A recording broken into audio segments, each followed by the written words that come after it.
وَلَقَدْ يَسَّرْنَا الْقُرْآنَ لِلذِّكْرِ فَهَلْ مِن مُّدَّكِرٍ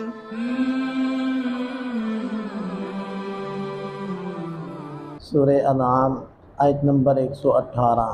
اعوذ باللہ من الشیطان الرجیم، بسم اللہ الرحمن الرحیم۔ فَكُلُوا مِمَّا ذُكِرَ اسْمُ اللَّهِ عَلَيْهِ إِن كُنتُمْ بِآيَاتِهِ مُؤْمِنِينَ وَمَا لَكُمْ أَلَّا تَأْكُلُوا مِمَّا ذُكِرَ اسْمُ اللَّهِ عَلَيْهِ وَقَدْ فَصَّلَ لَكُم مَّا حَرَّمَ عَلَيْكُمْ إِلَّا مَا اضْطُرِرْتُمْ إِلَيْهِ وَإِنَّ كَثِيرًا لَيُضِلُّونَ بِأَهْوَائِهِمْ بِغَيْرِ عِلْمٍ إِنَّ رَبَّكَ هُوَ أَعْلَمُ بِالْمُعْتَدِينَ۔ سابقہ آیات میں ان لوگوں کا تذکرہ تھا جو محض خیالی اندازوں کے اوپر اپنی دین کی بنیاد رکھے ہوئے تھے، جیسے کہ پیچھے آیات میں دیکھا نا، إِن يَتَّبِعُونَ إِلَّا الظَّنَّ، کہ وہ تو صرف خیالات کی اتباع کر رہے ہیں۔ اور اسی کا اثر یہ تھا کہ جن چیزوں کو اللہ تعالیٰ نے حرام قرار دیا ہوا ہے ان کو حلال سمجھتے تھے، اور جو حلال قرار دی ہوئی چیزیں ہیں ان کو حرام سمجھتے تھے۔ اب یہ جو اونٹ ہے، اونٹ کسی بھی حالت میں ہے وہ بہرحال حلال ہے، یعنی کہ چاہے اونٹ بوڑھا ہو گیا ہے چاہے اونٹنی ہے، لیکن ان مشرکین نے کچھ اونٹ ہوتے تھے خاص عمر میں جا کر یا خاص صفات کی بنیاد پر وہ بتوں کے نام پر چھوڑ دیتے تھے، نہ ان پر سواری کرتے تھے، اگر اونٹنی ہے تو ان کا دودھ بھی نہیں دہتے تھے، اور نہ اس کو ذبح کرتے تھے کہ جی یہ ہمارے بتوں کے نام پر ہے اور ان کا استعمال کسی بھی طریقے سے حرام ہے۔ اب وہ حلال چیز کو حرام قرار دے دی اور حرام کو حلال کر لیتے تھے، وہ مر گیا تو اس کو کھا لیتے تھے۔ تو یہی اعتراض انہوں نے مسلمانوں پر بھی کیا کہ عجیب بات ہے کہ جو جانور اللہ تعالیٰ جس کو مارتے ہیں، یعنی وہ اپنی طبعی موت مرتا ہے، اس کو تو تم لوگ کھاتے نہیں ہو، اور جس کو تم اپنے ہاتھ سے مارتے ہو یعنی ذبح کرتے ہو اس کو کھا لیتے ہو۔ تو اس کا جواب اللہ تعالیٰ نے یہ دیا کہ یہ جو آیت مبارکہ نازل ہوئی، فَكُلُوا مِمَّا ذُكِرَ اسْمُ اللَّهِ عَلَيْهِ، کھاؤ اس میں سے جس کے اوپر اللہ کا نام لیا گیا، یعنی اللہ نے تمہیں یہ اجازت دی ہے کہ کوئی جانور جس کو تم شرعی اصول اور طریقے کے مطابق ذبح کرتے ہو اللہ کا نام لے کر، وہ حلال اور طیب ہے، اس کو استعمال کرو، اور جو اپنی طبعی موت مر جاتا ہے یا تم نے جس کو ذبح کرتے ہوئے اللہ کا نام نہیں لیا، جان بوجھ کر اللہ کے نام کو چھوڑ دیا ہے، وہ حرام ہے، اس کو مت کھاؤ۔ ان کنتم بآیاتہ مؤمنین، اگر تم اللہ تعالیٰ کی آیات اور اس کے احکام پر ایمان رکھتے ہو تو پھر اللہ کا یہ فیصلہ ہے، اور اللہ کون ہے؟ وہ خالق ہے، اس نے ان حیوانات کو پیدا کیا ہے، وہ خالق تمہیں یہ اجازت دیتا ہے کہ جب تم ان طریقوں سے اس کو ذبح کرتے ہو تو حلال ہے، ورنہ وہ حرام ہے۔ اب دیکھیں کہ اس کا ایک جواب یہ بھی تو ہو سکتا تھا کہ اصل میں جس کو انسان اپنے ہاتھ سے ذبح کر لیتا ہے تو اس کا سارا خون جسم سے وہ نکل جاتا ہے، اور اصل مضر اثرات والی چیز وہ اس حیوان کا خون ہے، اور جو جانور خود مرتا ہے تو اس کا سارا خون اس کی رگوں میں رک کر اس کے جسم کا حصہ بن جاتا ہے، اس کے گوشت کا حصہ بن جاتا ہے، لہذا اس کا جو گوشت ہے وہ مضر اثرات پر منتج ہوتا ہے یا مرتب ہوتا ہے، لہذا اس کا کھانا ممنوع قرار دیا گیا۔ یہ بھی تو جواب دیا جا سکتا تھا، لیکن یہ جواب ایک ظاہری حکمت پر مبنی، اور اللہ تعالیٰ یہ نہیں چاہتے کہ انسان میری عبادت کریں وہ ظاہری حکمتوں کی بنیاد پر کہ جی نماز، اصل میں ڈاکٹر یہ کہتے ہیں کہ ایک عام واک کرنا ہے، لیکن اس کے مقابلے میں جو آپ 5 وقت کی نماز پڑھتے ہو یہ اس واک سے بھی زیادہ مفید ہے، کیونکہ اس کے اندر سارے اعضاء حرکت کرتے ہیں۔ تو کچھ ایسے ظاہری فوائد جو حقیقتاً ہیں، کیونکہ اللہ تعالیٰ کا کوئی بھی حکم حکمت سے خالی نہیں، فائدے سے خالی نہیں، لیکن ان ظاہری فوائد کی بنیاد پر انسان اعمال سر انجام دیں، اللہ تعالیٰ یہ نہیں چاہتے۔ اور اگر کوئی انہی ظاہری فوائد کے حصول کی نیت کرتا ہے پھر تو اس کے اندر سے عبادت کا عبادت ہونا ہی ختم ہو جاتا ہے۔ اللہ تعالیٰ تو یہ چاہتے ہیں کہ میرے بندے میری عبادت کریں اس لیے کہ میں ان کا رب ہوں اور وہ میرے بندے ہیں۔ ہم نے کیوں وضو کیا؟ اللہ کا حکم تھا۔ ہم نے کیوں نماز پڑھی؟ اللہ کا حکم تھا۔ ہاں اس نماز سے ظاہری جسمانی فوائد ہو جائیں ٹھیک ہے، نہ ہو ٹھیک ہے، ہمیں اس سے کوئی لینا دینا نہیں ہے۔ ہم تو اللہ کے ہر حکم کو پورا کرتے ہیں اس لیے کہ یہ حکم میرے اللہ کا ہے۔ تو اس بات کی طرف اللہ تعالیٰ نے متوجہ کیا کہ تم خیالی جو گھوڑے دوڑا رہے ہو کہ اس کو اللہ نے مارا اور اس کو فلانے نے مارا، اس بحث کو چھوڑو۔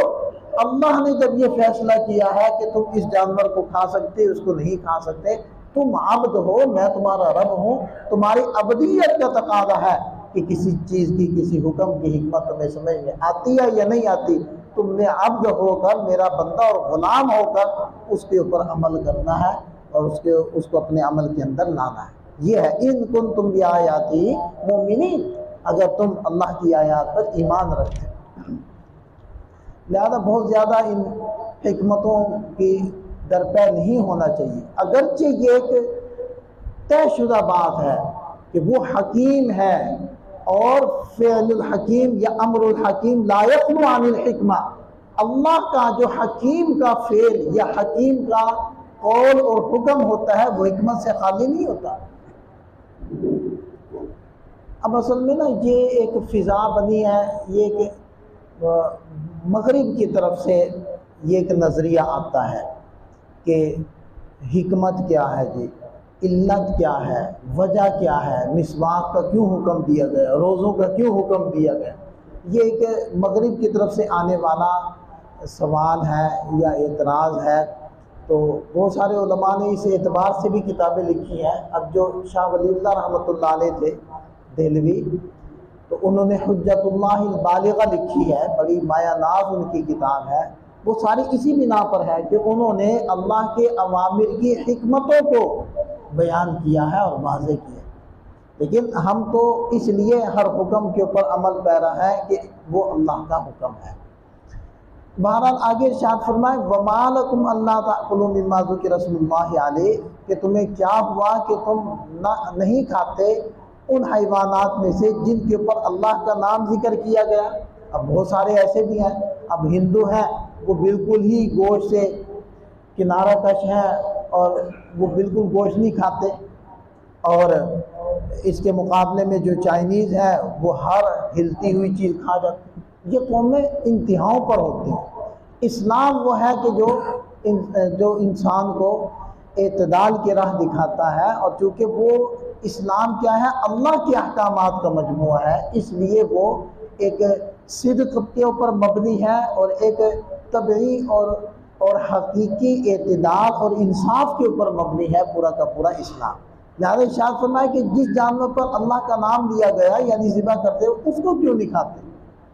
وَقَدْ فَصَّلَ لَكُمْ مَا حَرَّمَ عَلَيْكُمْ، حالانکہ اس نے تمہارے سامنے تفصیل سے ان حیوانات کو بیان کر دیا جو تم پر حرام ہے،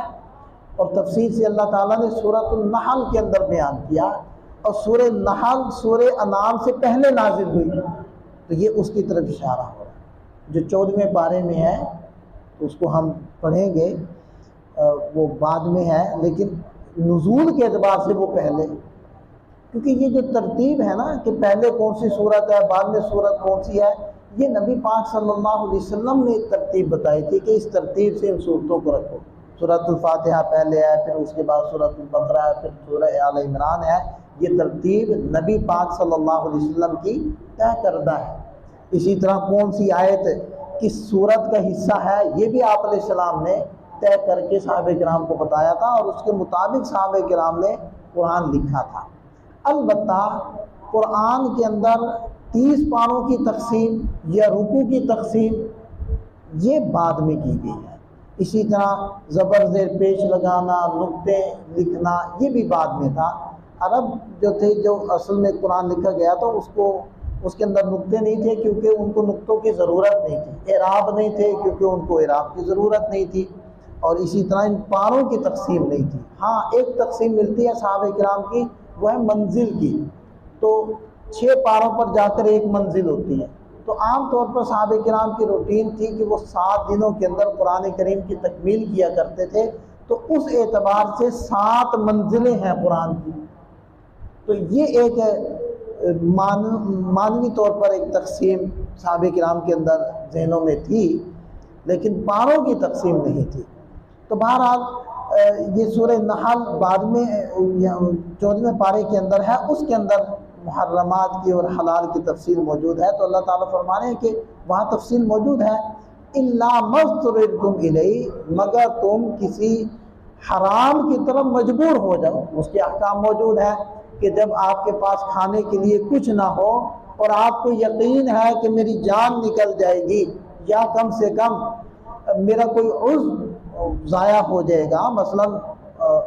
بھوک کی شدت کی وجہ سے آپ کے اندر جو شوگر لیول تھا وہ بہت ڈاؤن ہو گیا، اب وہ آپ کو محسوس ہونے لگ گیا، آپ کی ٹانگیں شل ہو رہی ہیں، آپ کے ہاتھ شل ہو رہے ہیں، کچھ بھی ایسا محسوس ہو رہا ہے اور آپ کو یقین ہے کہ کچھ نہ کچھ ہو جانا ہے، تو اس وقت حرام کو بھی استعمال کر لینے کی قرآن اجازت دے رہے کہ تم اس کو اتنی مقدار استعمال کر لو کہ جس سے تمہاری جان بچ جائے، نہ اس سے لذت مقصود ہو، نہ اس سے پیٹ بھرنا مقصود ہو، اس سے صرف جان بچانا مقصود ہو۔ إِلَّا مَا اضْطُرِرْتُمْ إِلَيْهِ وَإِنَّ كَثِيرًا لَيُضِلُّونَ بِأَهْوَائِهِمْ بِغَيْرِ عِلْمٍ، یقیناً بہت سارے لوگ وہ بغیر علم کے یعنی نادانی میں اپنی خواہشات کے پیچھے لگ کر وہ تمہیں گمراہ کر رہے ہیں۔ ان ربک هو اعلم بالمعتدین، یقیناً تیرا رب خوب جانتا ہے حد سے تجاوز کرنے والوں کو۔ اللہ تعالی ہمیں سمجھ عطا فرمائے، جو اسلام کی باندھی ہوئی حدود ہے اس کا ہم سب کو پابند بنائے۔